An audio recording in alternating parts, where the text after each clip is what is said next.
So how high are we now? Showing off their new kit. The London Fire Brigade is now taller, faster and more agile.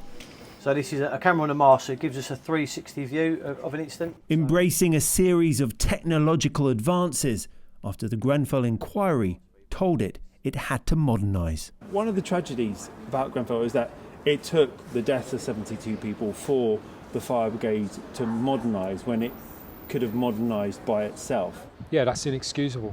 The tragic loss of 72 lives has to be remembered by the London Fire Brigade as the most terrible reminder of what happens when you don't keep pace, where you allow your service to be professionally eroded. And we owe it to the bereaved and the survivors particularly to listen, to learn, to lead that change. These tablets are on all frontline appliances. And this is what change looks like. Computerised firefighting, working with tablets. Compare this with these photos of Grenfell on the night of the fire. Crucial survival notes were scribbled and sometimes lost on the wall. Straight over your head. Okay. These smoke hoods are the result of the 29 inquiry recommendations given to residents trapped inside burning buildings. That's it.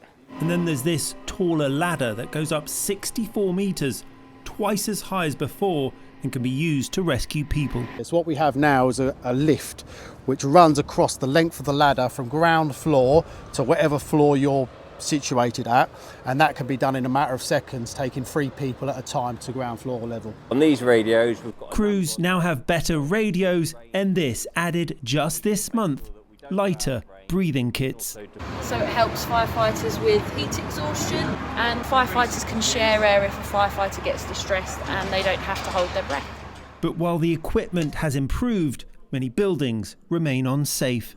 It's unacceptable to me as London Fire Commissioner that we still have 1,250 buildings that aren't safe truly for Londoners to be in. The London Fire Brigade is the first public body to complete all its inquiry recommendations.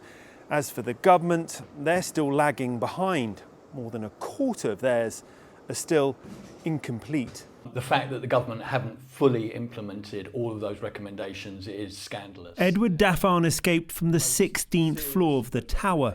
He points to the most serious missing recommendation: disabled people still not having evacuation plans. Disabled people living in high-rise buildings are in as much risk now as they were previous to the fire in 2017. The government insists it's wholly committed to ensuring a tragedy like Grenfell never happens again. Much work has been done, but if there are some outstanding measures that need to be done, I'm sure that the government will take those comments very seriously. But the brigade can only go so far. Real change will come when buildings are safe too. Rex Martel, ITV News.